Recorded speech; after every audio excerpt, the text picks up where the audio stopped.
تبارك الذي نزل الفرقان على عبده ليكون للعالمين نذيرا.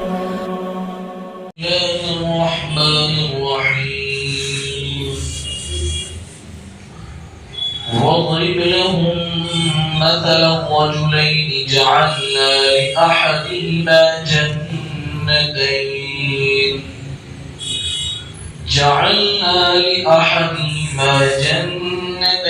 من أعناب وحففناهما بنخل وجعلنا بينهما زرعا كلتا الجنتين آتت أكلها ولم تظلم منه شيئا وفجرنا خلالهما نهرا وكان له ثمر فقال لصاحبه وهو يحاوره أنا أكثر منك مالا وأعز نفرا. صدق الله العظيم.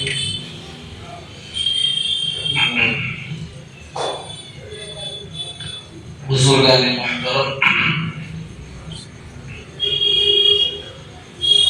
اللہ تعالیٰ نے سورہ کہف کے شروع میں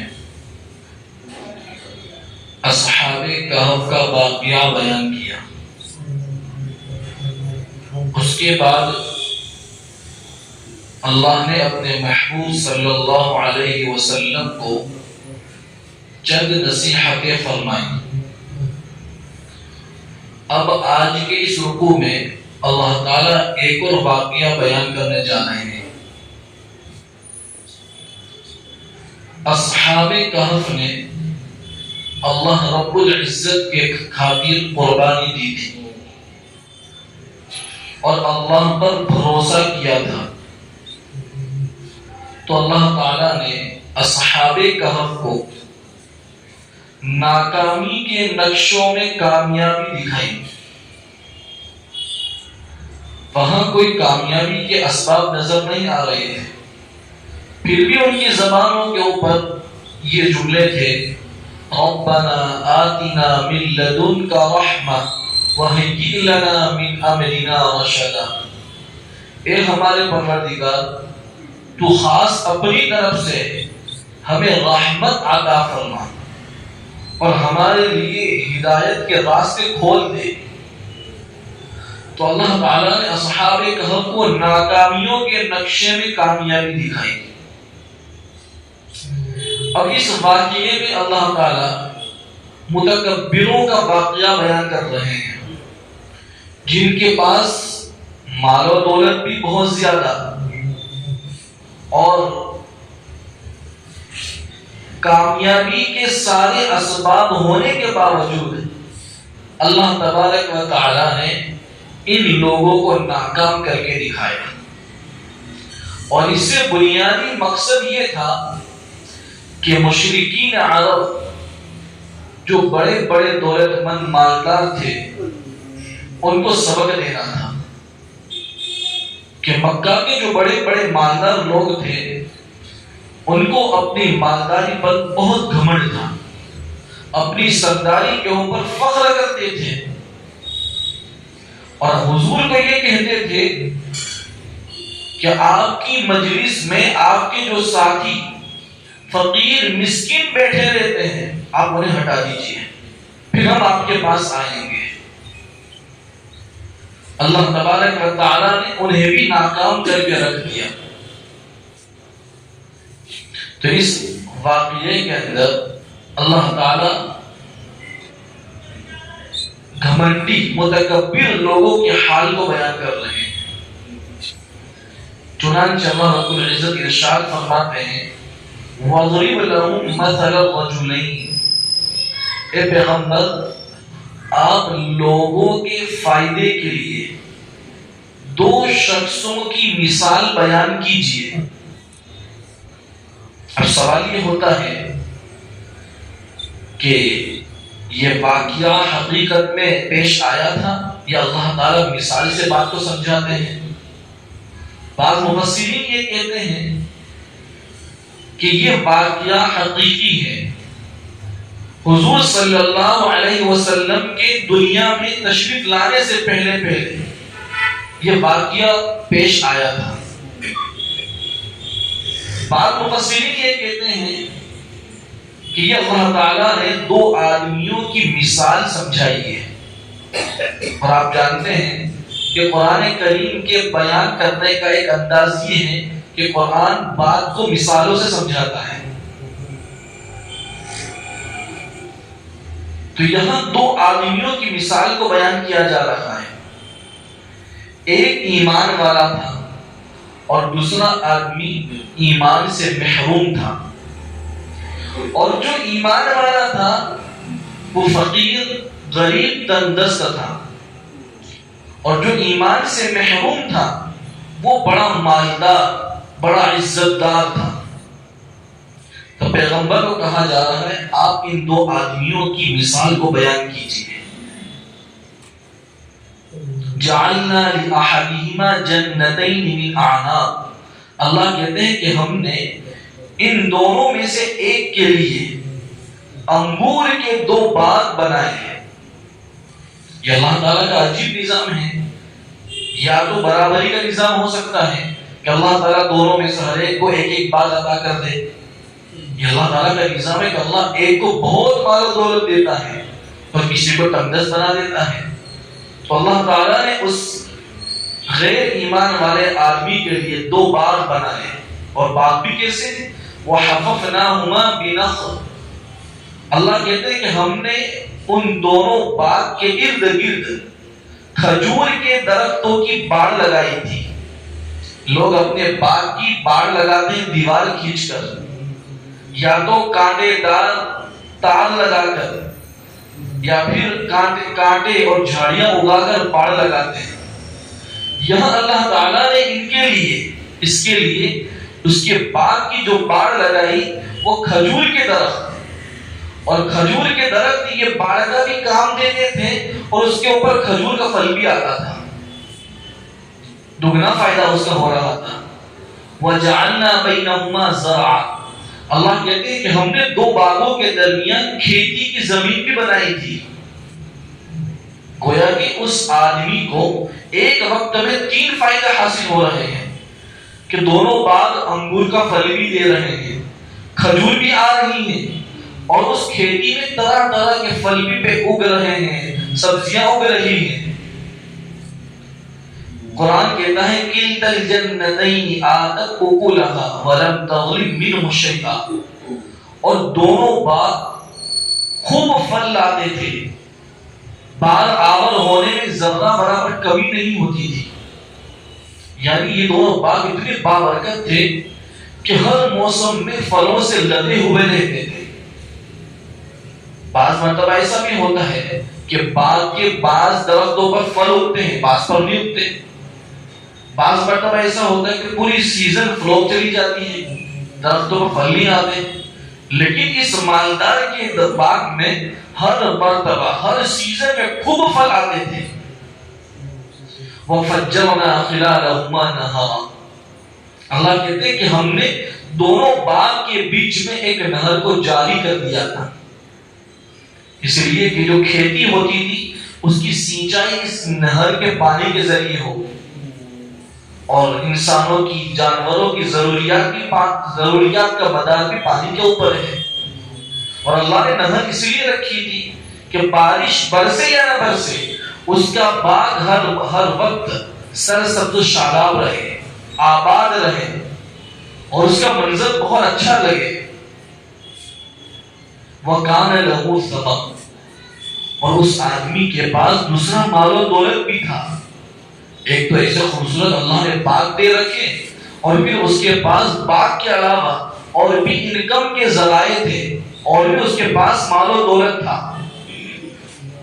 مفسرین نے لکھا ہے کہ مکہ کے جو بڑے بڑے مالدار تھے ان کی حالت بھی ایسی تھی کہ طائف کے اندر ان کے بڑے بڑے باغ ہوتے تھے، اس اس میں پھل آیا کرتے تھے، اور مکہ کے اندر وسیع پیمانے پر ان کا کاروبار بھی چلتا تھا، بکریوں کے جانوروں کے ریوڑ بھی ہوتے تھے، اور پھر ان کے غلام باندیاں بھی ہوتے تھے، یعنی ہر اعتبار سے اللہ نے خوب نوازا تھا۔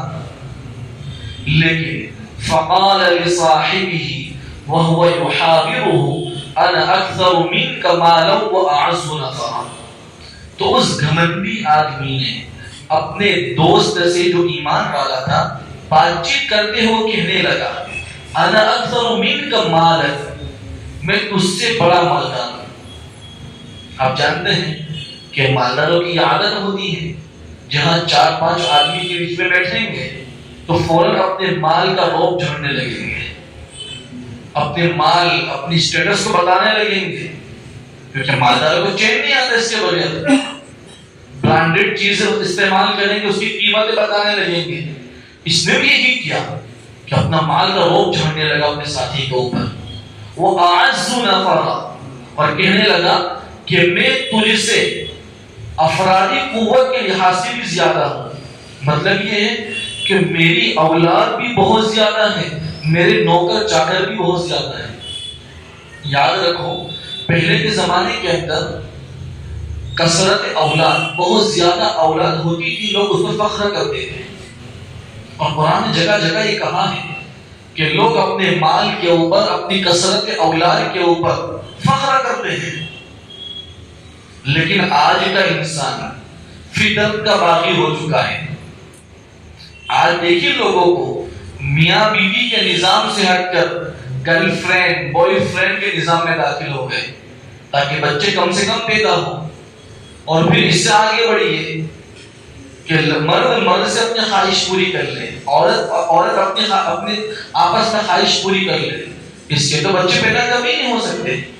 آج دنیا میں نعرہ لگ رہا ہے ہم دو ہمارے دو، یہ غیروں کا نعرہ ہے، ورنہ اللہ تبارک و تعالیٰ نے تو اختیار یہ رکھا ہے کہ اولاد ہونی چاہیے۔ اور ایسے بھی ہم دیکھتے ہیں کہ کچھ سالوں پہلے ہمارے گھر کے بڑوں کے اندر 12 والا بھائی بہن، 13 بھائی بہن ہوتے تھے، اب اولادیں نہیں ہوتی، اولاد کرتے ہی نہیں ہیں، اس لیے کہ مسلمانوں کا بھی نظریہ غیروں جیسا ہو گیا ہے، کون کھلائے گا کون پلائے گا ان کو۔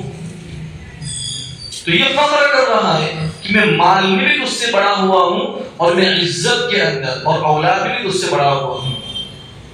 وَدَخَلَ جَنَّتَهُ وَهُوَ ظَالِمٌ لِنَفْسِهِ، اور وہ آدمی اپنے باغ میں داخل ہوا اپنی جان پر ظلم کرتے ہوئے، یعنی وہ ایسے جملے بولنے لگا ہے جو آگے جا کے اسے نقصان پہنچانے والے، اس پر ظلم ہے۔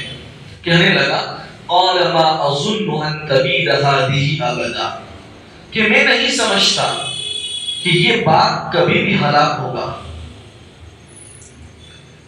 وہ یہ کہتا ہے اصل میں اس کی نظر اسباب کے اوپر تھی کہ اتنا خوبصورت باغ کہ جس پر بارش برستی ہے، نہریں جاری ہیں، اور ہر سیزن میں خوب پھل لے کر آتا ہے، یہ ایسا باغ تو کبھی ہلاک نہیں ہو سکتا۔ جیسا کہ آج کے ملحدین جو اللہ کی ذات کا انکار کرتے ہیں، قرآن و شریعت کا انکار کرتے ہیں، بھئی دنیا اسباب پر چلتی ہے، مسبب الاسباب کوئی چیز نہیں۔ ادھر دیکھیے اصحاب کہف، ان کے پاس کوئی اسباب نہیں ہے، لیکن وہ اللہ سے دعائیں کر رہے ہیں اللہ تو ہمارے لیے راستے کھول دے۔ ان کا بھروسہ تھا مسبب الاسباب کے اوپر، اور یہ متکبر جو ایمان سے محروم ہے وہ اس کا بھروسہ ہے اسباب کے اوپر، کہ مجھے لگتا نہیں کہ میرا یہ باغ کبھی ہلاک ہوگا۔ اور پھر کہہ رہا ہے وَمَا أَظُنُّ السَّاعَةَ قَائِمَةً، اور میں نہیں سمجھتا کہ قیامت برپا ہوگی، یعنی مرنے کے بعد یہ جسم گل سڑ جائے گا تو دوبارہ پیدا ہونے کا نہیں ہے، قیامت آنے والی نہیں ہے۔ پھر آگے کہتا ہے کہ وَلَئِن رُدِدتُّ إِلَىٰ رَبِّي لَأَجِدَنَّ خَيْرًا مِّنْهَا مُنْقَلَبًا، چلو مان لو اللہ نے دوبارہ پیدا کر دیا، قیامت برپا کر دی۔ وَلَئِن رُدِدتُّ، قسم بخدا اگر میں میرے پروردگار کی طرف لوٹایا گیا، لَأَجِدَنَّ خَيْرًا مِّنْهَا مُنْقَلَبًا، تو میں اس سے شاندار باغ پاؤں گا۔ وہ یہ سمجھتا تھا کہ جب دنیا کے اندر اللہ نے اتنی مال و دولت، اتنی فراوانی مجھے دے رکھی ہے، یہ تو اللہ کے یہاں میری مقبولیت کی نشانی ہے، اللہ مجھ سے محبت کرتے ہیں۔ اور اپنے ساتھی کو کہتا تھا اگر اللہ تجھ سے محبت کرتے ہوتے تو کیا اللہ تجھے فقیر بنا کے رکھتے، تجھے تنگس بنا کر رکھتے؟ مجھے مال و دولت کا مل جانا یہ اللہ رب العزت کی یہاں میری مقبولیت کی علامت ہے۔ جب دنیا میں اللہ مجھے اتنا نواز رہا ہے تو جب میں مر کر جاؤں گا تو بدلے کے طور پر اللہ اس سے زیادہ خوبصورت باغ اور جنت مجھے دے گا۔ یہ اس کا گمان تھا، یہ سمجھتا تھا۔ قال له صاحبه وهو يحاوره، اب اس کا جو ساتھی ہے ایمان والا، وہ اپنے اس متکبر ساتھی سے بات چیت کرتے ہوئے کہنے لگا، اب تک تو اس کی باتیں سن رہا تھا، اب اس کا ایمان والا ساتھی اس کی باتوں کا جواب دے رہا ہے۔ اکفرت بالذی خلقک من تراب ثم من نطفہ، کیا تو اس ذات کا انکار کرتا ہے جس نے تجھے مٹی سے پیدا کیا، پھر تجھے نطفے سے پیدا کیا، پانی کے قطرے سے پیدا کیا؟ مطلب یہ ہے کہ وہ اپنی زبان سے تو اللہ کا اقرار کرتا ہے کہ میرا رب ہے، لیکن عمل سے اللہ کی ذات کا انکار کرتا ہے۔ اس کی نظر اسباب کے اوپر ہے کہ جس اللہ نے تجھے مٹی سے پیدا کیا پھر نطفے سے پیدا کیا۔ یہ تو روزانہ ہمارے سامنے بچے پیدا ہوتے ہیں، ہمارے سامنے عورتیں حاملہ ہوتی ہیں، پریگننٹ ہوتی ہیں، اللہ کی اس قدرت میں ہمیں کوئی خوبی یا کوئی تعجب کی بات نظر نہیں آتی۔ اللہ کی یہ قدرت ہمیں معمولی نظر آتی ہے، لیکن اگر آدمی اللہ کی اس قدرت کے اندر غور کرے کہ اللہ نے مجھے مٹی سے پھر نطفے سے پیدا کیا، تو آدمی کی زندگی ختم ہو جائے گی، لیکن یہ بات عقل میں آنے والی نہیں ہے۔ اس لیے کہ اللہ نے ماں کی پیٹ میں ایسے فیوچر اور ایسے فنکشن فٹ کیے ہیں کہ اس پانی کے نطفے سے آنکھیں بن رہی ہیں، اس پانی کے نطفے سے کان بن رہے ہیں، اس پانی کے نطفے سے جسم کے اعضاء بن رہے ہیں۔ دنیا کی ٹیکنالوجی کتنی بھی ترقی کرتی چلی جائے، یہاں کوئی نہیں پہنچ پاتا۔ تو اگر تو اللہ کی قدرت پر غور کرتا کہ وہ اللہ اتنی بڑی قدرت کا مالک ہے، تو کیا وہ اللہ اپنی قدرت سے، طاقت سے تیرے باغ کو 2 سیکنڈوں میں برباد نہیں کر سکتا، تیرے باغ کو ہلاک نہیں کر سکتا؟ یہ تو سمجھا رہا ہے کہ اگر اس ذات کا انکار کرتا ہے جس نے تجھے مٹی سے پیدا کیا پھر نطفے سے پیدا کیا۔ حضرت آدم علیہ السلام کو اللہ تعالیٰ نے براہ راست مٹی سے پیدا کیا، آپ جانتے ہیں، اور پھر حضرت آدم علیہ السلام سے جو نسل چلی ہے انسانوں کی، وہ نسل انسان سے چلی ہے، یعنی اللہ نے اس کا نظام یہ بنایا کہ نطفہ، مرد کا نطفہ، عورت کا نطفہ، یہ جب ملتا ہے بچہ پیدا ہوتا ہے۔ لیکن آپ غور کریں گے یہ نطفہ آتا کہاں سے ہے؟ آدمی غذا کھاتا ہے اس سے نطفہ بنتا ہے، اور غذا زمین سے آتی ہے، تو اللہ نے انڈائریکٹلی آدمی کو مٹی سے پیدا کیا، پھر نطفہ بنا کر ماں کے پیٹ میں اللہ نے ایسے چھوڑ بھی دیا۔ ثم سواک رجلا، پھر اللہ تعالیٰ نے تجھ کو ایک مکمل مرد بنایا۔ کیسا مکمل مرد بنایا کہ اللہ نے ایسا خوبصورت بنایا کہ قرآن کہتا ہے لقد خلقنا الانسان فی احسن تقویم، کہ ہم نے انسان کو خوبصورت سانچے میں ڈھال کر بنایا ہے۔ یہی انسان کی خوبصورتی، اس کا طرفہ امتیاز ہے کہ دنیا کے اندر جتنی بھی اللہ کی مخلوقات ہیں ان تمام میں سب سے خوبصورت اشرف مخلوق انسان ہے۔ اور پھر اللہ نے کیسے خوبصورت بنایا کہ ہر ایک کے چہرے پہ ایک ناک ہے، 2 آنکھیں ہیں، 2 ہونٹ ہیں، 2 گالیں ہیں، لیکن ہر ایک کی خوبصورتی الگ ہے، ہر ایک کا ناک نقشہ الگ ہے، ہر ایک کی صورت الگ ہے، ہر ایک کا رنگ الگ ہے۔ یہ اللہ کی قدرت ہے۔ اور پھر اللہ نے انسان کو تیار کر کے ایک مختصر راستے سے نکالا۔ یہ اللہ کی قدرت ہے، یہ دنیا میں کوئی نہیں کر سکتا۔ پھر وہ کہنے لگا اس کا ساتھی لَكِنَّهُ اللَّهُ رَبِّي وَلَا أُشْرِكُ بِرَبِّي أَحَدًا، لیکن میں تو کہتا ہوں کہ اللہ میرا رب ہے اور میں میرے رب کے ساتھ کسی کو شریک نہیں ٹھہراتا۔ وہ کہتا ہے کہ میں تو ایمان والا ہوں، میں توحید کا قائل ہوں، میں ایسی باتیں نہیں کرتا۔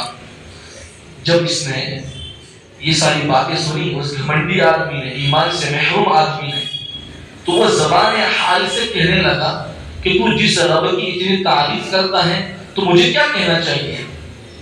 تو اس نے کہا ولولا اذ دخلت جنتك قلت ما شاء الله لا قوة الا بالله، جب تو اپنے باغ میں داخل ہوا تو تو نے یوں کیوں نہیں کہا ما شاء الله لا قوة الا بالله، کہ جو چاہتا ہے، جو اللہ چاہتا ہے وہی ہوتا ہے؟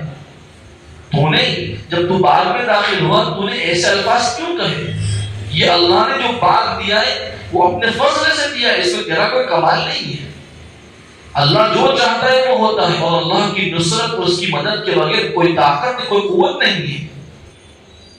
اب اس نے تانا دیا تھا، اس کا جواب دے رہا ہے ان ترانی انا اقل منک مالا وولدا، اگر تو مجھے اپنے سے مال اور اولاد میں کمتر پاتا ہے فعسى ربی ان یؤتینی خیرا من جنتک، مجھے امید ہے کہ میرا پروردگار تیرے باغ سے بہتر کوئی دوسری نعمت مجھے عطا کرے گا۔ آج میں غریب ہوں، اس کا مطلب یہ نہیں کہ اللہ مجھے دے نہیں سکتا، اللہ قادر ہے اور اللہ مجھے ضرور تیرے باغ سے بہتر نعمت دے گا۔ وَيُرْسِلَ عَلَيْنَا حُسْبَانًا مِنَ السَّمَاءِ، اور اللہ تیرے باغ پر آسمان سے آفت بھی بھیج سکتا ہے۔ فَتُصْبِحَ صَعِيدًا زَلَقًا، پھر تیرا باغ چٹیل میدان ہو کر رہ جائے گا۔ او یصبح ماؤها غورا، اور جو نہر چل رہی تھی اللہ چاہے گا تو اس کا پانی زمین کو کر جائے گا۔ فلن تستطيع له طلبا، پھر تو اس کو کبھی نکال بھی نہیں سکے گا۔ یہ مومن جو ایمان والا اس کا دوست تھا وہ اس کو یہ ساری باتیں سمجھاتا ہے کہ اللہ تیرے ساتھ یہ سب کچھ کر سکتا ہے۔ وہ تو سمجھا رہا تھا لیکن اللہ نے قرآن میں انجام بھی بیان کر دیا۔ وَأُحِيطَ بِثَمَرِهِ، کہ اللہ تعالیٰ نے کیا کیا کہ اس کے باغ کے سارے پھلوں کو ختم کر دیا۔ فَأَصْبَحَ يُقَلِّبُ كَفَّيْهِ عَلَى مَا أَنفَقَ فِيهَا، تو بعد میں اپنی لاگت پر کفے افسوس ملنے لگا۔ ایسا ہوا کہ ایک رات آسمان سے آفت آئی اور اس آفت نے اس کے پورے باغ کو تہس نہس کر کے رکھ دیا۔ جب اس نے اپنا باغ دیکھا تو افسوس میں آدمی اپنے ہاتھ کو ملتا ہے، تو اس نے اپنے باغ میں اتنا انویسٹ کیا تھا، اتنا پیسہ لگایا تھا، اب اسے افسوس ہو رہا ہے کہ میں کیا کر بیٹھا اور میں نے کیسے کیسے جملے بولے ہیں۔ وَهِيَ خَاوِيَةٌ عَلَىٰ عُرُوشِهَا، اس کا باغ اپنے چھپروں پر پڑا تھا اور وہ اپنی زبان سے کہہ رہا تھا وَيَقُولُ يَا لَيْتَنِي لَمْ أُشْرِكْ بِرَبِّي أَحَدًا، کاش کہ میں میرے رب کے ساتھ کسی کو شریک نہ ٹھہراتا۔ وَلَمْ تَكُن لَهُ فِئَةٌ يَنْصُرُونَهُ مِن دُونِ اللَّهِ وَمَا كَانَ مُنتَصِرًا، اور اس کے لیے کوئی ایسی جماعت بھی نہیں تھی کہ جو اللہ کے چھوڑ کر اس کی مدد کرتی۔ جب اللہ تکلیف پہنچانے پر آئے، نقصان کرنے پر آئے، تو دنیا کی کوئی طاقت نہیں ہے کہ اس کی مدد کرنے پر آ جائے۔ وَمَا كَانَ مُنتَصِرًا، اور وہ خود بھی بدلہ نہیں لے سکا۔ هُنَالِكَ الْبَلَايَةُ لِلَّهِ الْحَقُّ هُوَ خَيْرٌ ثَوَابًا وَخَيْرٌ عُقْبًا، ایسے موقع کے اوپر مدد کرنا اللہ ہی کے لیے ہے اور وہی برحق ہے، اور اللہ یہ بدلہ دینے کے اندر بھی بہتر ہے اور انجام کے لحاظ سے بھی بہتر ہے۔ یہ پورا واقعہ اس رکوع کے اندر اللہ تبارک و تعالی ہم قرآن پڑھنے پڑھانے والے کو کئی باتیں سمجھانا چاہتے ہیں۔ ایک جملہ آیا ماشاء اللہ لا قوت الا باللہ، مفسرین نے لکھا ہے کہ یہ بڑا بابرکت جملہ ہے۔ حدیث میں اس کی بڑی فضیلت آئی ہے۔ ایک روایت میں آتا ہے کہ حضور صلی اللہ علیہ وسلم نے ایک مرتبہ اپنے صحابہ سے پوچھا کیا میں تمہیں جنت کے خزانوں میں سے ایک خزانہ نہ بتاؤں؟ صحابہ نے کہا اللہ کے رسول ضرور بتائیے۔ حضور نے کہا ماشاء اللہ لا قوت الا باللہ پڑھا کرو، یہ جنت کا خزانہ ہے۔ اور ایک روایت میں ہے کہ جو شخص اپنے مال کو دیکھے اور اسے پسند کرے تو فوراً ماشاء اللہ لا قوت الا باللہ کہے۔ جب وہ یہ کہہ دے گا اللہ تعالیٰ اس کے مال سے آفت کو دور کر دیں گے۔ ایک دوسری روایت میں حضور صلی اللہ علیہ وسلم نے ارشاد فرمایا کہ جو شخص اپنے مال و عیال میں کوئی نعمت کو دیکھے تو ماشاء اللہ لا قوت الا باللہ کہیں تو اللہ تبارک و تعالیٰ تا حیات زندگی تک اس کی اس نعمت سے ساری تکلیفوں کو ساری آفتوں کو دور کر دیں گے۔ ایک روایت میں حضور صلی اللہ علیہ وسلم نے ارشاد فرمایا کہ جو شخص اپنے گھر سے نکلے اور نکلتے ہوئے دعا پڑھیں بسم اللہ توکلت علی اللہ لا حول ولا قوت الا باللہ، حضور نے بڑی بہترین فضیلت بتائی۔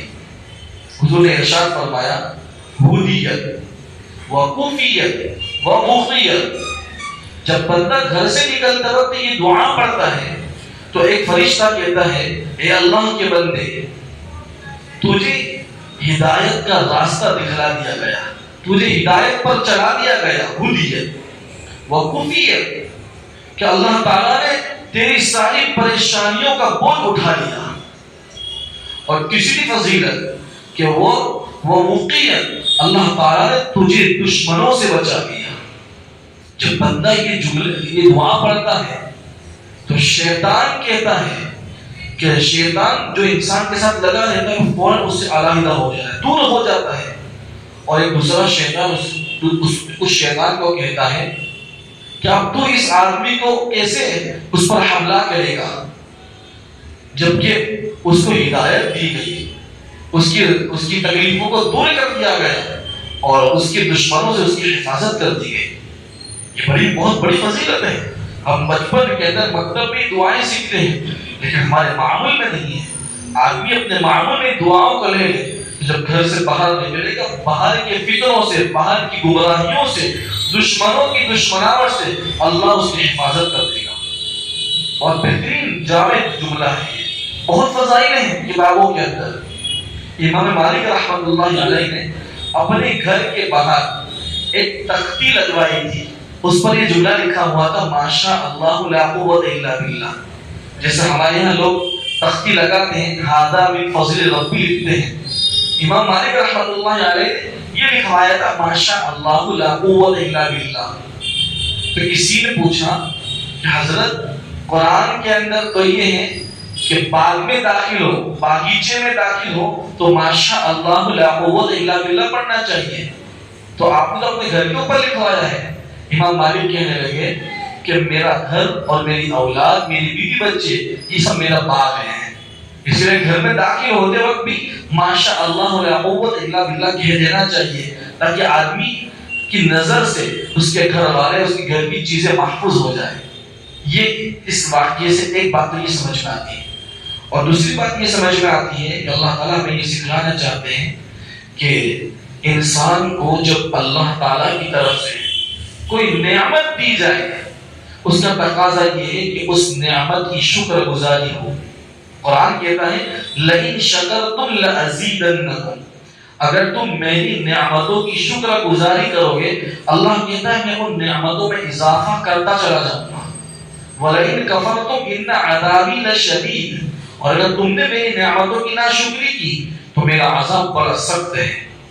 اور حدیث کے اندر یہ آتا ہے کہ مومن کا حال بڑا عجیب ہے، اگر اس کے اوپر اللہ کی نعمتیں برستی رہیں اور نعمتوں کی شکر گزاری کرتا رہے تو یہ بھی اس کے لیے بہت بہتر ہے، اور اگر مومن کے اوپر حالات آئے، مصائب آئے، اس پر وہ صبر کرے تو بھی اس کے لیے جنت ہے۔ مومن کی مثال تو ایسی ہے جیسے پرندے کے دو پر، اور پرندہ اپنے دو پر سے آسمان کی فضاؤں میں اڑان بھرتا رہتا ہے، اونچا چلا جاتا ہے۔ یہ مومن شکر اور صبر یہ مومن کے دو پر ہے، اور جب مومن شکر بھی کرتا ہے نعمتوں پر اور حالات میں صبر بھی کرتا ہے تو پھر وہ ایمان کی فضاؤں میں اڑتا چلا جاتا ہے۔ اور اللہ تبارک و تعالیٰ کو نعمت ملنے کے بعد تکبر اور گھمنڈ بالکل پسند نہیں ہے۔ اللہ تعالیٰ کو متواضع بندہ پسند ہے، اور روایت میں کتنی سخت دھمکی آئی ہے۔ اللہ تعالیٰ ارشاد فرماتے ہیں العز ازاری، کہ عزت یہ میرا تہبند ہے، والکبریاء ردائی، اور بڑائی یہ میری چادر ہے۔ اللہ بات سمجھانا چاہتے مخلوق کو، جو مجھ سے یعنی مجھ سے کوئی کبریاء تکبر کو چھینے گا اللہ کہتے ہیں کہ میں اسے اپنے ہاتھوں سے عذاب دوں گا۔ بعض روایت میں ہے اللہ کہتے ہیں کہ میں اس کی گردن کو توڑ دوں گا اور میں دنیا کو اسے رسوا کر دوں گا۔ گھمنڈی لوگوں کا، متکبروں کا انجام بہت خطرناک ہے۔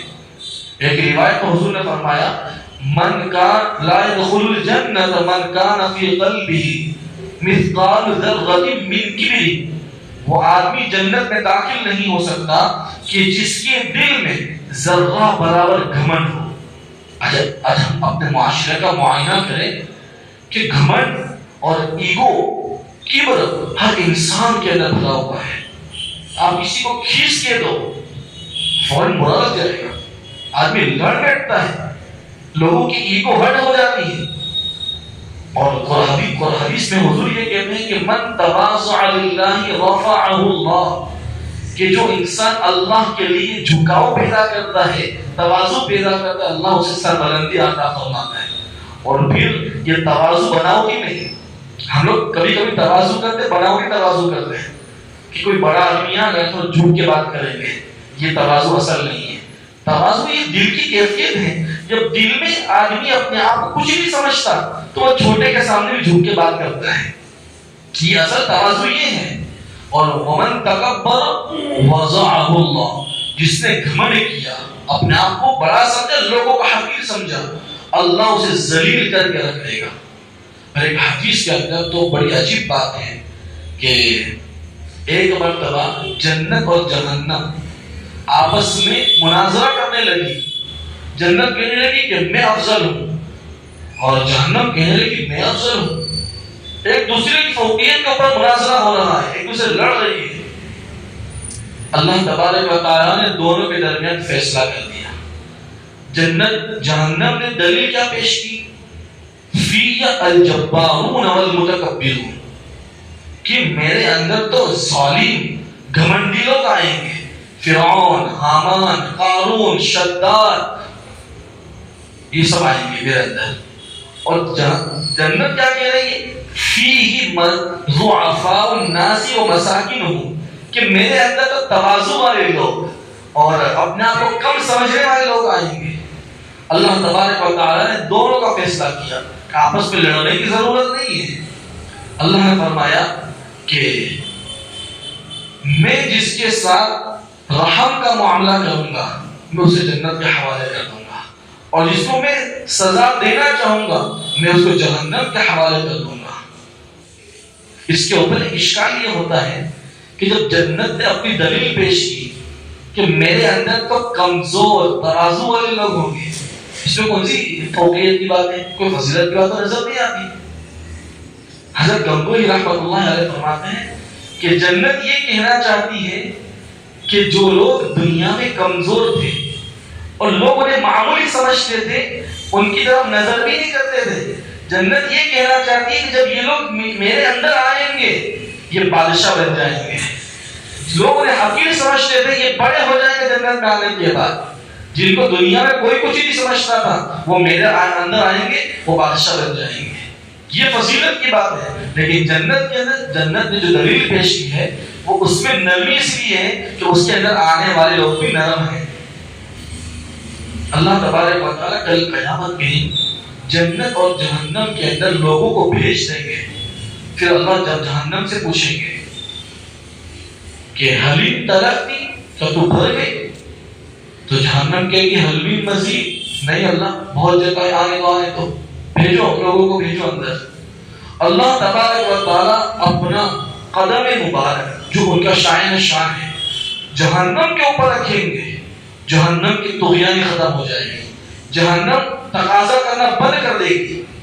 لیکن جب جنتی جنت میں چلے جائیں گے اور پھر جنت کے اندر بہت جگہ خالی ہے، عالم یہ ہے کہ اللہ تعالیٰ ادنا جنتی کو اس دنیا سے 10 گنا بڑی جنت دیں گے، تو اعلیٰ لوگوں کا پوچھنا ہی کیا؟ جب سب کو جنت مل جائے گی جنتیوں کو، اس کے بعد بھی جنت بہت خالی رہے گی۔ اللہ تبارک و تعالیٰ ایک نئی مخلوق کو پیدا کریں گے، ان کو جنت کے اندر بسائیں گے اور پھر ان سے جنت بھر جائے گی۔ تو یہ آیت کریمہ کا ہمیں سبق ہے کہ اللہ تعالیٰ کو گھمنڈ بالکل پسند نہیں ہے، اور آپ دیکھیں گے کہ جو آدمی مخلوق کے درمیان بھی گھمنڈی مقبول نہیں ہوتا، اسے کوئی پسند نہیں کرتا۔ اللہ تبارک و تعالی ہمیں ان آیتوں میں جو اسباب دیے جا رہے ہیں ان پر عمل کرنے کی توفیق عطا فرمائے۔ سبحان اللہ و بحمدہ، سبحانک اللہم و بحمدک، ونشهد ان لا اله الا انت، نستغفرك ونتوب اليك۔ سبحان ربك رب العزة عما يصفون، وسلام على المرسلين، والحمد لله رب العالمين، برحمتك يا ارحم الراحمين۔